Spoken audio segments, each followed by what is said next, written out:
மிதுன ராசி அன்பர்களே, சுக்கிரன் பெயர்ச்சியால் என்ன பலன் எப்படி இருக்கும் அப்படின்னு பார்க்கும் பொழுது, அந்த சுக்கிர பெயர்ச்சி 25 நாட்கள், அதாவது மிதுனத்தில் இருக்கக்கூடிய சுக்கிர பகவான் இப்போ கடகமனைக்கு பெயர்ச்சியாகிறார். அப்போ சுக்கிரன் யாரு? உங்கள் ராசி பிரகாரம் பார்த்தீங்கன்னா 5க்குரியவன், பூர்வ புண்ணிய ஸ்தானத்தின் அதிபதி, பஞ்சமஸ்தானத்தின் அதிபதி, காதல் ஸ்தானத்தின் அதிபதி, அதே சமயத்தில் 12க்குரியவன் அந்த சுக்கிரன் உங்கள் ராசிக்கு 2ஆம் இடம் என்று சொல்லக்கூடிய தனம், குடும்பம், வாக்குஸ்தானத்தில் அமரப்போகிறது. ஸோ அப்போ என்ன நடக்கும்? குடும்பத்தில் சுப விஷயங்களை செய்யக்கூடிய ஒரு காலகட்டமாக இந்த சுக்கிர பெயர்ச்சியானது அமைய இருக்கிறது. இந்த மிதுன ராசி அன்பர்களுக்கு நிறைய பேருக்கு பார்த்திங்கன்னா திருமணம் கைகூடக்கூடிய ஒரு காலகட்டம் அப்படின்னு எடுத்துக்கலாம். அப்போ குடும்பத்தில் சுப காரியங்கள், மங்கள காரியங்கள் நடக்கக்கூடிய தன்மை உங்களுக்கோ அல்லது உங்கள் குடும்ப உறுப்பினர்களுக்கோ நல்லது செய்யக்கூடிய சுப விஷயங்களோடு சேரக்கூடிய, தனத்தை கொடுக்கக்கூடிய, எங்க அமர்ந்திருக்கார்? தனஸ்தானத்தில் உட்கார்ந்திருக்கார். கையிருப்பு பணக்காரக கிரகம் என்று சொல்லக்கூடிய சுக்கிரன் தனஸ்தானத்தில் இருக்கு. அப்போ நிச்சயமாக தனத்தில், பொருளாதாரத்தில் உயர்வை கொடுக்கக்கூடிய ஒரு காலகட்டம். அதுவும் பார்த்தீங்கன்னா உங்கள் ராசிநாதனோடு இணைவுகிறது. அப்போ புதனும் சுக்கிரனும் நண்பர்கள். அப்போ 2 பேரும் இணக்கமாக நீங்கள் உங்களுடைய பேச்சால, உங்களுடைய அறிவால, உங்களுடைய புத்திசாலித்தனத்தால் பிழைக்கக்கூடிய, தன வருவாயை ஈட்டக்கூடிய ஒரு காலகட்டம். ஸோ இந்த காலகட்டத்தில் பார்த்தீங்கன்னா இந்த மிதுனராசி என்பவர்கள் யாரெல்லாம் இந்த தன்னுடைய பேச்சை வைத்து செய்யக்கூடிய தொழில் இருக்கிறீங்களோ அவங்களுக்கெல்லாம் உன்னதமான ஒரு காலகட்டம் அப்படின்னு சொல்லுவேன். அழகாக அற்புதமாக பேசக்கூடிய தன்மை, எந்த இடத்தில் எதை பேசணும் அப்படிங்கிற அந்த அறிவுபூர்வமான ஒரு தன்மைங்கிறது இந்த காலகட்டம் இந்த மிதுனத்துக்கு இயல்பாகவே இருக்க போகிறது அப்படிங்கிறத ஸ்ட்ராங்காக நம்ம சொல்லலாம். அடுத்தது பார்த்தீங்கன்னா அந்த புதன் சுக்கிரனோட இணைவு. அப்போ புதனுங்கிறது 4ஆம் அதிபதி, சுகஸ்தானத்தின் அதிபதி, சுகத்தை கொடுக்கக்கூடியவன், வீடு வண்டி வாகன ஸ்தானத்தின் அதிபதியாக இருக்கக்கூடிய புதன் பகவான் வாகன கிரகம் என்று சொல்லக்கூடிய அந்த காரக கிரகம் என்று சொல்லக்கூடிய சுக்கிரனோட சேர்ந்திருக்கார் அல்லவா, அது தனஸ்தானத்தில் இருக்கார் அல்லவா. அப்போ நிச்சயமாக புது வாகனம் வாங்கக்கூடிய யோகம் என்பது இந்த காலகட்டம் சிறப்பு பெறுகிறது. இந்த சுக்கிர பயிற்சிக்கு அப்புறம் நிறைய இந்த மிதுனராசி என்பவர்கள் பார்த்தீங்கன்னா வாகனம் வாங்குவீங்க.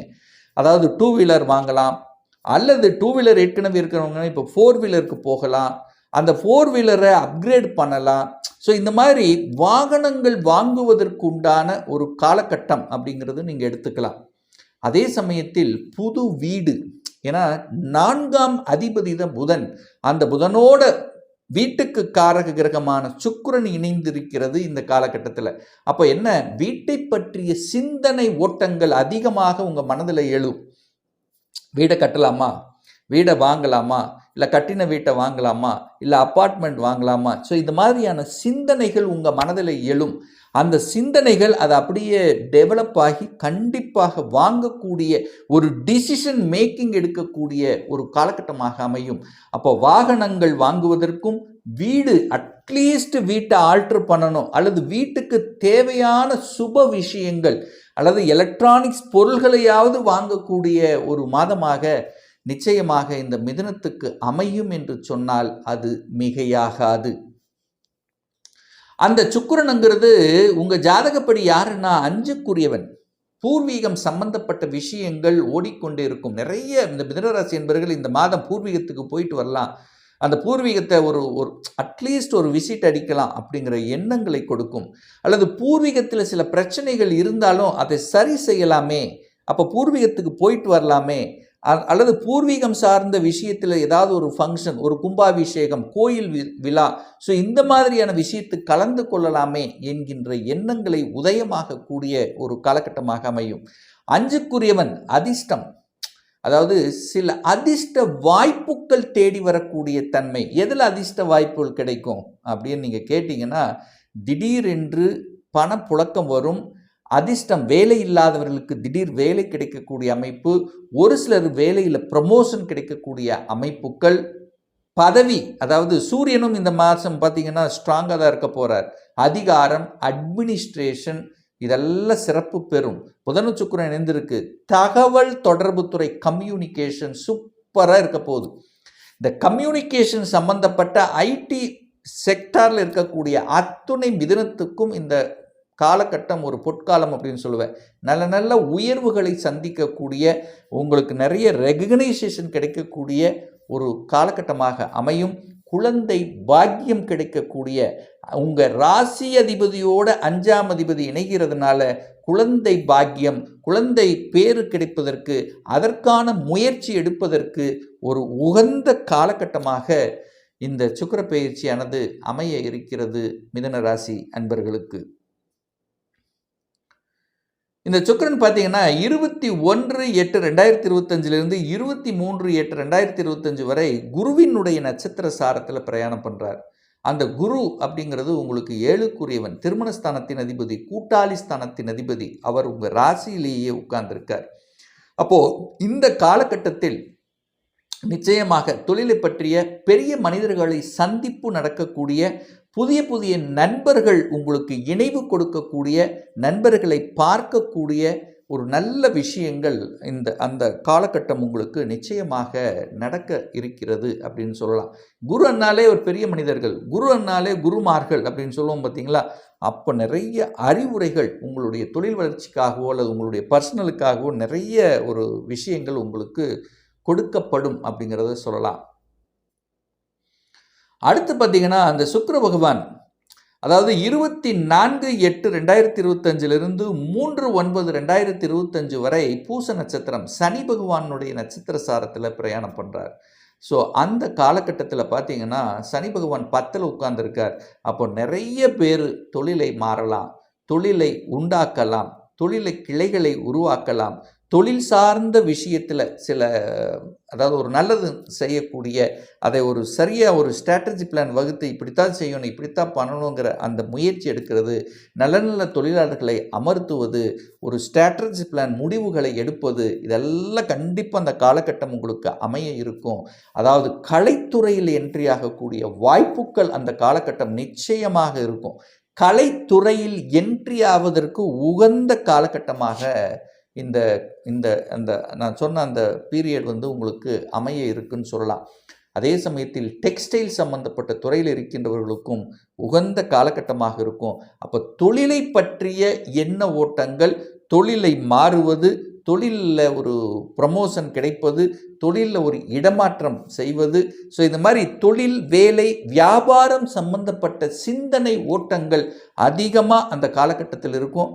அந்த காலகட்டத்தில் உங்களுடைய முயற்சிகள் சக்ஸஸ் கொடுக்கும் அப்படிங்கிறது தான் அமைப்பு.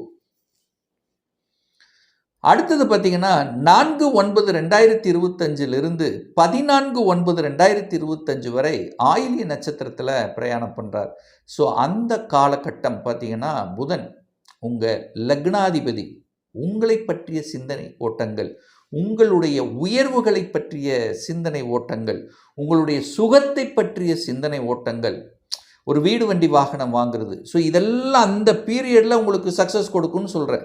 சுகத்தை பற்றிய சிந்தனைகள், அல்லது வீடு கட்டி வாடகைக்கு விட்டுடலாமா அப்படிங்கிற எண்ண ஓட்டங்கள், தொழில், அதாவது இடத்தை விட்டு வெளியே நகர்வது, வெளிநாடு, வெளி மாநிலம், அந்நிய தேசத்துக்கு சென்று வரக்கூடிய அமைப்புகள், அதாவது வெளிநாட்டு தொடர்புகளை கொடுக்கக்கூடிய ஒரு சேஞ்சஸ் கொடுக்கக்கூடிய அமைப்புகள். சில பேர் பார்த்திங்கன்னா அந்த அக்கௌண்ட் ஆடிட்டிங் சம்பந்தப்பட்ட விஷயத்தில் இருக்கின்றவர்கள், இந்த தங்கம் சம்பந்தப்பட்ட சொல்லிக் கொடுத்தல், போதனை செய்வது, சட்டம், நிதித்துறை, நீதித்துறை, ஸோ இந்த மாதிரியான விஷயங்கள் இருக்கக்கூடியவர்களுக்கெல்லாம், அதாவது இந்த விஷயத்தில் இருக்கவங்களுக்கெல்லாம் சக்ஸஸ் கொடுக்கக்கூடிய, நல்லது கொடுக்கக்கூடிய அமைப்புங்கிறது பிரகாசமாக இருக்குது. தனத்தை பற்றிய சிந்தனைகள், பொருளாதாரம் சார்ந்த எங்காவது பணத்தை கொடுத்துருந்தீங்கன்னா அதை எப்படி ரிட்டர்ன் அடைவது, ஸோ பணம் பற்றிய, ஷேர் மார்க்கெட் பற்றிய சிந்தனை ஓட்டங்கள், இதெல்லாம் அந்த காலகட்டத்தில் கொடுக்கும். இந்த காலகட்டம் பார்த்திங்கன்னா நல்ல நல்ல விஷயங்கள் உங்களுக்கே ஒரு இன்ப அதிர்ச்சியாக இருக்கும். அப்படியே இது நடந்துருச்சா, இது நான் நினைக்கலையே, ஸோ எக்ஸ்பெக்டேஷன் இல்லாத சில விஷயங்கள் கூட நடக்கக்கூடிய, அதாவது எப்படி நடக்கும், திடீர் ப்ரமோஷன், திடீர் இடமாற்றம், குழந்தை பாக்கியம் இல்லாதவர்களுக்கு திடீர்னு குழந்தை பாக்கியம் கொடுப்பது, திருமணம் டக்குன்னு முடிவாகுவது. ஸோ இந்த மாதிரியான ஒரு இன்ப அதிர்ச்சியை கொடுக்கக்கூடிய தன்மை, புதிய கார், புதிய வீடு, வாகனங்கள் வாங்கக்கூடிய யோகமெல்லாம் இந்த காலகட்டம் சிறப்பு பெறும். ஒரு நல்ல தெய்வ வழிபாடு அப்படின்னு எடுத்துக்கொண்டால் நிச்சயமாக, அதாவது சுக்கிரன் தானே உங்களுக்கு 5க்குரியவன், பூர்வ புண்ணிய ஸ்தானத்தின் அதிபதி. ஒரு நல்ல ஒரு பூர்வம் புண்ணியம் எனக்கு கிடைக்கணும், ஒரு பூர்வீகம் சார்ந்த பிரச்சனைகள் எல்லாம் தீர்க்கணும், நான் வெளிநாட்டுக்கு போகணும், வெளிநாட்டில் போய் சம்பாதிக்கணும், குழந்தைகளை பற்றிய எண்ண ஓட்டங்கள். ஸோ இந்த மாதிரியாக இருக்கின்றவர்கள், யாருக்கெல்லாம் சுக்கிர புத்தி நடக்கிறதோ அவர்களுக்கெல்லாம் ஒரு அற்புதமான ஒரு தெய்வ வழிபாடு இந்த மாதம், அதாவது ஆவணி மாதம் 31ஆம் தேதி, அதாவது 16/9/2025 அன்று செவ்வாய்க்கிழமை அன்று சுக்கிர பகவானுடைய ஜெயந்தி பிறந்த நாள் வருகிறது. ஸோ அன்றைய தினம் நவ கிரகத்தில் இருக்கக்கூடிய சுக்கிர பகவானுக்கு வெண்பட்டு வஸ்திரத்தை அணிவித்து 6 நெய் விளக்கு வழிபாடு எடுத்துக்கொண்டேனால் நிச்சயமாக இந்த மிதுனராசி என்பவர்களுக்கு நினைத்த காரியம், குழந்தை சார்ந்த விஷயங்கள், குழந்தையை பற்றிய சிந்தனைகள், அவங்களுடைய படிப்பு அல்லது பூர்வீகம் சம்பந்தப்பட்ட விஷயங்கள், வெளிநாடு, இதெல்லாம் சக்ஸஸ் கொடுக்குங்கிறதுல எந்தவித மாற்று கருத்தும் இல்லை. அல்லது நீங்கள் சுக்கிரனுடைய ஸ்தலம் என்று சொல்லக்கூடிய கும்பகோணத்தில் அருகில் இருக்கக்கூடிய கஞ்சனூரில் வீட்டிருக்கக்கூடிய அக்னீஸ்வரர் டெம்பிள் இருக்கக்கூடிய சுக்கிர பகவானை சென்று வழிபடுவதும் சிறப்பு, அல்லது ஸ்ரீரங்கத்துக்கு போய் வழிபடுவது சிறப்பு. ஏதாவது ஒரு சுக்கிரன் ஸ்தலத்தில் சென்று வழிபடும்போது நிச்சயமாக சுக்கிரன் சம்பந்தப்பட்ட அத்தனை தோஷங்கள் விலகும் என்பதில் எந்தவித மாற்று கருத்தும் கிடையாது. ஒரு பர்சனல் கன்சல்டேஷன் எடுத்துக்கணும், ஒரு சுய ஜாதகம் பார்க்கணும் என்று விருப்பமுடையக்கூடிய அன்பர்கள் டிஸ்பிளே தெரியக்கூடிய நம்பருக்கு வாட்ஸ்அப் மூலியமாகவோ ஃபோன் கால் மூலியமாகவோ தொடர்பு கொண்டு நேரடியாகவோ ஆன்லைன் மூலமாகவோ கன்சல்டேஷன் எடுத்துக்கலாம்.